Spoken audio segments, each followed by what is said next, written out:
WRAL's Leila Santiago was in Havana, where she talked with people about what the president had to say. Leila? David, Deborah, this was a very short trip, 3 days, but it is clear that what he did in those 3 days, the impact of that will last much, much longer. As we made our way through the streets of Havana, it was clear that people are now wondering what will happen next and what does this mean for the people of Cuba. Just minutes before President Barack Obama spoke to the people of Cuba, Alma Fariña sat just outside her home making Cuban coffee, waiting for her next customer and waiting for something else. I believe in the Cuban people.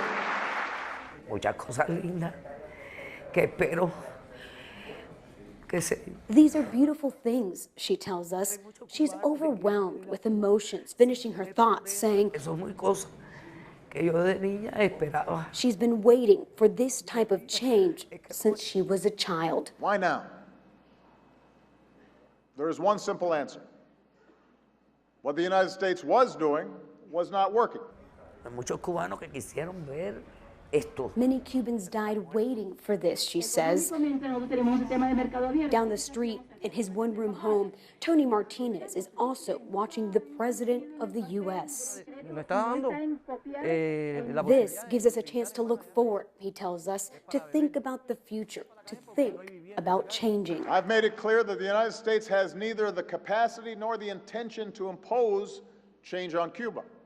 What changes come will depend upon the Cuban people. Martinez believes change must come from the U.S. and Cuban government. He acknowledges the Cuban government's healthcare and education system are good, but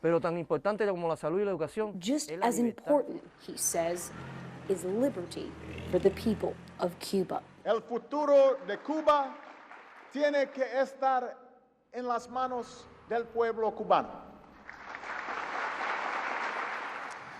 And Obama said he would speak directly to the people of Cuba. You heard him in that speech being as direct as he could in Spanish, saying the future of Cuba now is in the hands of the people of Cuba. Obama met with some human rights activists this afternoon. Dissidents also met with a delegation that traveled with the president. In that delegation, North Carolina Congressman David Price. We talked to him this morning. You'll hear from him tonight at 11 on WRAL. Back to you. Leila Santiago in Havana. Leila, thank you.